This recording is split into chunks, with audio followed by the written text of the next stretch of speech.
Happy Friday and welcome to the Muthership Creator Strategy. I'm so excited to actually say those words. And you'll notice that behind me for fun on the kickoff of this episode, and maybe I'll keep it there for all the episodes, I have my Muthership neon sign. Credit to my son and daughter-in-law who got this for me for Christmas, I want to say last Christmas. And because I wasn't solidly branded and, the podcast was socialized and the newsletter and et cetera, and we finally just consolidated everything into the Muthership brand, I finally feel at one with hanging it and feeling like I am truly my own personal brand, fully through and through. It is a big day, and so therefore the topic of the podcast is going to be in sync with it. But before I kick off today's episode, I want to share my unsponsored buy, as promised on my Instagram story yesterday, where I got this soft like butter leather jacket. And the brand is Things Between. When I was in California, Julie took me to this remade industrial park type of area where a lot of smaller shops are. So it's not the big brand stores. We're not talking about the mall with all the typical brands. This is smaller makers. And it was so cool to be there and to shop in these little shops. And I walked in and I saw this and I touched it and I thought, it's going to be like a $700 jacket because it just felt so rich that because of the touch of it and the feel of it. And when I looked at the price tag, and I'm happy to tell you, it was $139. You can go on the website, see for yourself. This is a size small, also for reference. I'm normally a medium and sometimes even a large if things are cut small, like the Aloe brand. But this brand, this particular coat runs a bit big, and so do their sweaters. So size down instead of up. What a treat to buy something with the tag that says small. And it just feels so good. It's really, and it's a lightweight, so it's not going to be for warmth. It's more for style and to wear over a sweater. So if it's chilly outside, I always put a sweater under it, and then I'm feeling kind of fashionable. It kicks up your look. I love it. Okay, so there you have it. My new special find thanks to Julie. Now let's get to the topic for today. Why branding matters in your personal brand. And so that's a double brand thing. But I think a lot of us don't think about what we put out there on social media as our brand. I know people talk about it, but they usually talk about it when it comes to a creator who has a large persona already, and then they become their brand. And one could say, obviously Muthership is my brand because I've been the Muthership from the beginning. But I wasn't wearing a sign. I wasn't selling merchandise. That was just who I am. And my content was about me. So I just want to be clear that branding is not necessarily about logos and colors and fonts. Here is the big statement. Branding is the feeling that you give to people in your content. Think about that for a second. It's how you make people feel. And therefore, everything that you do from there on out, you want to bring it back to, is this true to your brand? So that's the big takeaway from today. I'm giving you the takeaway up front because I want to give you more details going forward. But it's always been on my mind, even when I wasn't thinking about myself as a brand and I was just thinking myself as a creator. I was always like, that's really off brand for me. Like, I can't make content where I'm complaining about an experience in a store because that's not what I'm about. I'm like, I go out and I dance with people and I like to just be joyful. And 98% of the time, this is who I am. And occasionally I go to a store and I get treated like crap or something and I get annoyed. But is that what I'm going to put on my social media when it's 2% of my experience in real life? And then all of a sudden it's going to be, because believe me, if I put it on social media, it will be 90% of what I am on social media. So branding is important because it's your message that you put out to the world. Okay. So we're going to start with that. And then I'm going to talk about what it means specifically for creators. I made some notes because why not? Okay. Your brand is a combination of your personality, your content style, your voice, your tone, your mission, like what do you stand for, and what do you offer your audience? Okay. So those are all the things that encompass your brand. And when I say those things, I'm actually thinking about my own brand. And I'm like, oh yeah, my personality fits my brand. My content style is, teaching and welcoming and caring and bringing joy. And then my voice and tone are calm and relaxing. And a lot of people will say my videos make them feel peaceful, even though if they're never going to do the trend, they still watch the whole video. That always makes me laugh. But I like it because sometimes all I hear is my Jersey accent and they think my voice is nice, which is great. Also the mission and what you stand for. So if I think about I think I've talked about this on another episode, my North Star is really helping people feel seen. And if I'm going to do that, my content needs to do that. It needs to embrace and help people feel that they can do what I'm doing too. And they can. I mean, I don't hold back anything. I'm not like keeping a secret ingredient out or something to how to do a transition. If anything, I'm like explaining it over and over again because I'm like, please don't forget to mark the floor when you do the jump. Please don't forget to not move your phone. Like I'm almost annoying to want to make you do it better. Okay. So I'm the opposite of gatekeeping. I'm like over delivering or I'm badgering you to death. But anyway, so in the short, if you think about your brand, it's really the shorthand of what people would do to describe your content. And I don't have a brand statement yet. I was thinking about it, but I started to think about the social media teacher who makes transitions feel doable, but it's so much more than that. So I can't say that that's just my brand. My brand is really all encompassing. So I guess what I'm going to do by next week is have like a little brand statement for myself. And I urge you to think of your own brand statement, because it might help you have clarity on what you should be posting. And a lot of people, I will find that there's a couple of people in my studio group that I try and tell them, don't ask people to follow you. Give them a reason to follow you. Because a lot of people like to make the content like, I want to try and get to 10K. But you're not giving people a reason to follow you other than just kind of begging for their affection. It's like, oh, please be my friend. No, give them a reason to be your friend. You're fun. You enjoy going here and doing that. And so that's why a person would want to be your friend, not because you walk up to them and you go, hi, be my friend. I mean, that's like a kindergartner might do that. Like we're adults, right? Okay. So I digress. But anyway, on we go.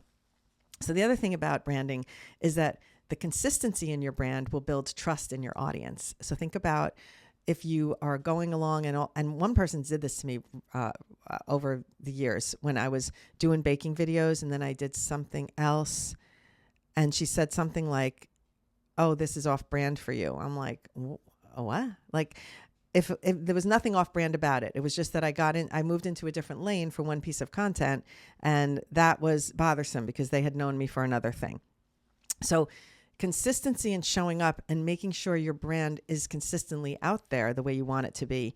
It doesn't mean you have to stay in one lane. It means that all of the things that you do point towards your brand and support your brand, and they don't go against your brand.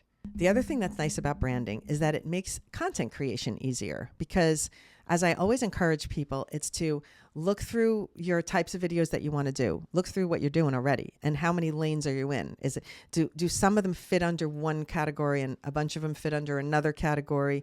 And I'm trying to think about different creators, but if you have, if you're somebody who's doing mostly cooking, but then sometimes you do shopping and then sometimes you do your lifestyle with your family, if you're doing sometimes you're doing, let me do it this way. If sometimes you're doing cooking, sometimes you're doing baking, and sometimes you're doing gadgets or sales, that could all fit under the umbrella of kitchen.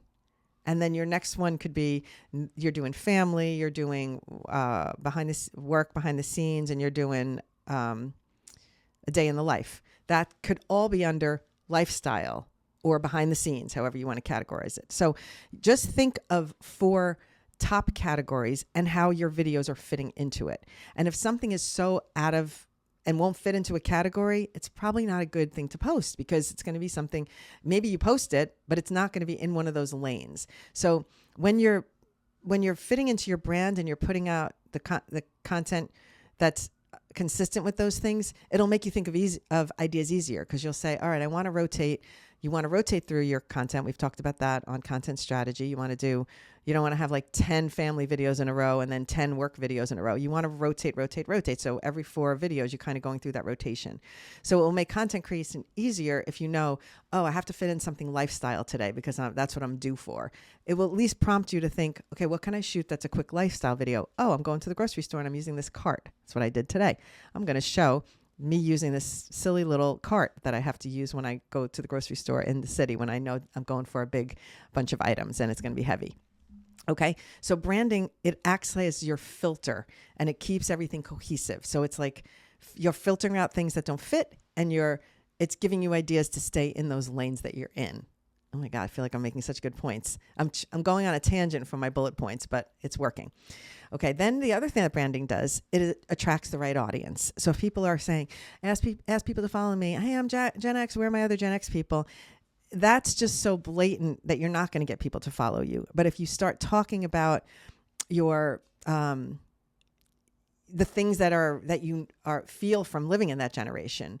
And there's comedians who have done this. Like she talks about drinking out of the hose, and then there was a bunch of people that talked about that. So that was a very Gen X thing to talk about. It wasn't her saying, hey, I'm Gen X, everybody follow me. No, she was like, where are my people who know what it's like to drink out of a garden hose? Hello. And she'll just do stuff about that. So it helps you if you stay in your lane, in certain lanes of branding. If you stay within your personal brand, it will help you find your people without having to ask for your people. It helps people self-select. She's my person, or this person's for me, or this person's not for me. It helps weed things out, and then you naturally attract your audience versus having to chase them. Let them come to you instead of you chasing them.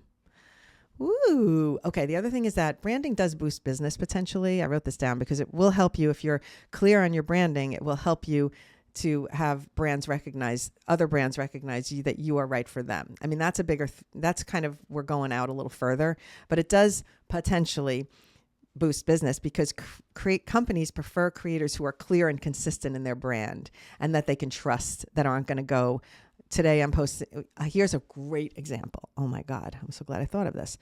So if you're posting and you're always doing content about in your kitchen and you're doing household tips and you're doing gadget and whatever, and that's your link, and then you're doing family and your overall brand is about your lifestyle and your experience maybe with your family, your town, etc. And then all of a sudden you post a very extreme, one way or the other, political statement on your page.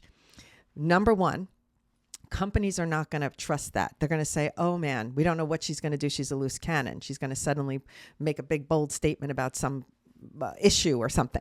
Now, granted, a lot of people feel that creators should make statements and make stands on certain things, whether it be political or whether it be an issue. Let's just bring up another one, like the Blake Lively thing. Oh, where do you weigh in on that or whatever?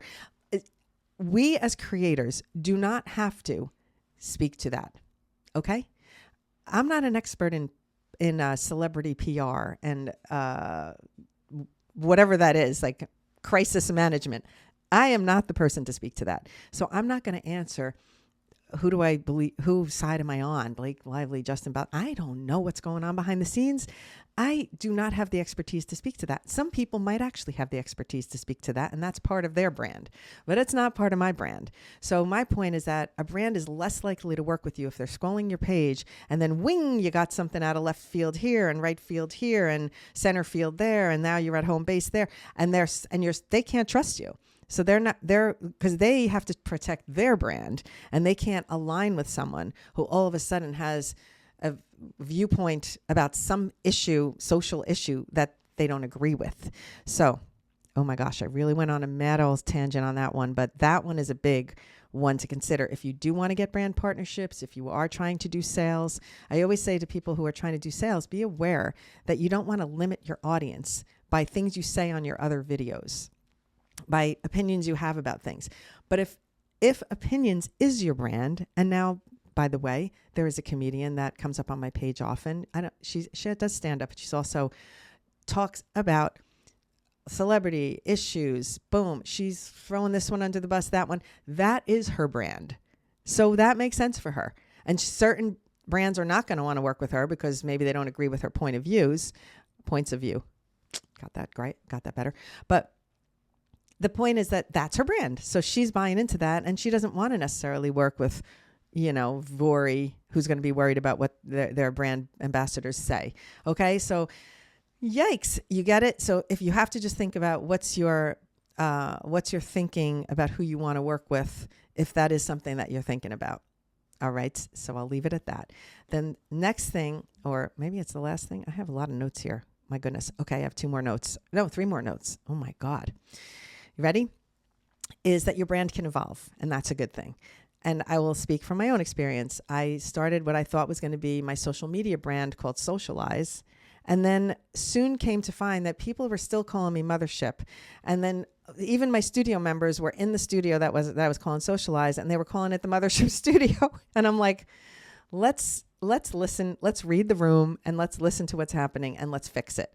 So I started to make my way around to, you know what, it is all centered around my brand. And the newsletter is, the podcast is, my studio is, let's just go in that direction. And I don't know if part of it was my own ego that was holding me back, that it was like, oh, I can't Mothership everything, you know, but because Mothership is, I consider that me, almost like my name, you know, I'm saying, you know, a lot, but I do, I consider it part of me. So then and also my innate modesty of not being so ego driven, like it's all about me, everybody, it's all about me, even though sometimes I do. I walk into a room and I'm like, ha, and it isn't it all about, no, it's not all about me, but I bring an energy that is something sometimes higher, and I just don't like to take away a spotlight from someone else. And I'm very, very conscious of that. It's like, if I'm at Julie's event, and, you know, sometimes when she's on stage doing stand-up and she'll mention the Mothership, and the other day I actually stood up because I thought it was funny, and somebody was like, go on stage, and I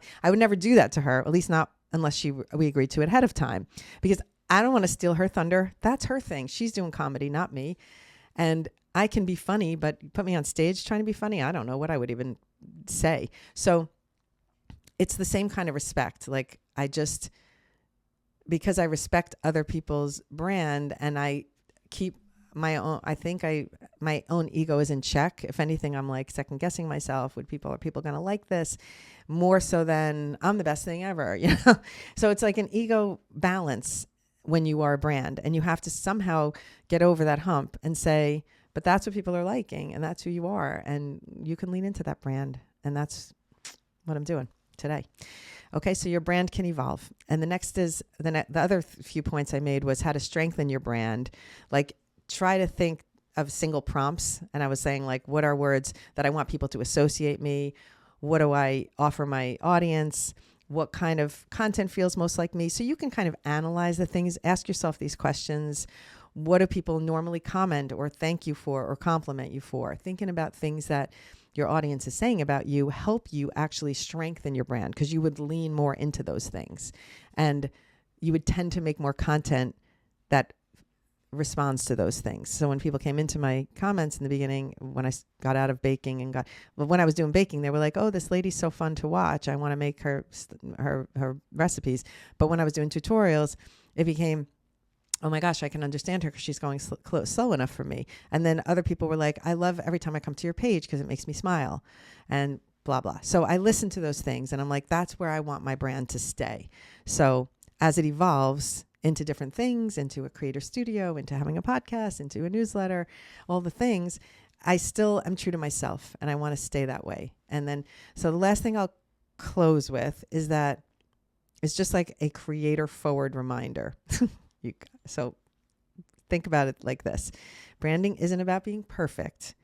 So you don't have to be the perfect statement of yourself every single day, but it's being intentional. So sometimes a trend might make you feel like you're off brand a little bit. And in that case, you know, let yourself, I guess, check yourself and go, do I want to have lip sync with bad language? Does that fit for me?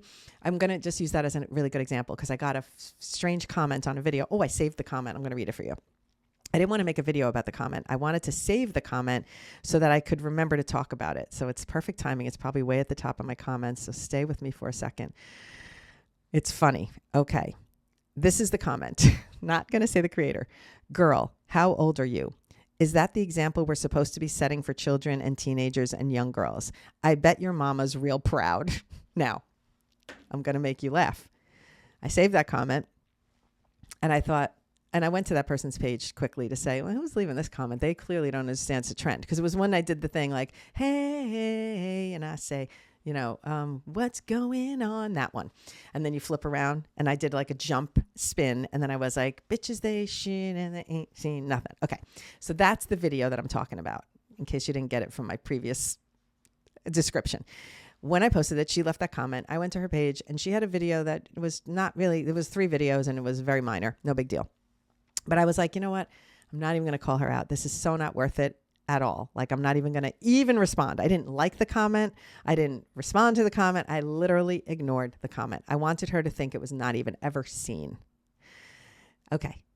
Cut to, I must have made a tutorial recently showing favorites. And when I flipped through and I was like, then you can make comments a favorite and you can, that comment is at the top. And I'm like, oh boy. Well, I wasn't going to delete the comment because I wanted to keep it in my favorites, whatever. I just kept going with the tutorial, but I was very aware that that comment was at the top of the tutorial. I was laughing. So of course the comment's gone. It was taken down. Now, I don't know if the woman saw it in that tutorial or had second thoughts when she saw another one of my videos and said, oh, that was a rude comment. I shouldn't have left. I don't know what she rethought because I didn't even respond to it. I didn't even like it. She didn't even know I had seen it, except perhaps she would have seen it on this tutorial where it was at the top of my saved comments. That was a major digression. But I guess the point is, even as a commenter, when you're commenting on other videos, that's a reflection on your personal brand. Okay, that was a long road to get there. But your brand is not just the videos you put out. It's your overall social media behavior and it's your overall behavior in life. Period. The end. I truly believe that it's all one lane. And I know a lot of people would disagree with that. They have their social media persona. They have their real life persona. I don't know. I don't have a dividing line. This is how I am in real life. This is how I am on social media. And welcome to the Muthership Creator Strategy. See you next week. Thanks for being here. Yay!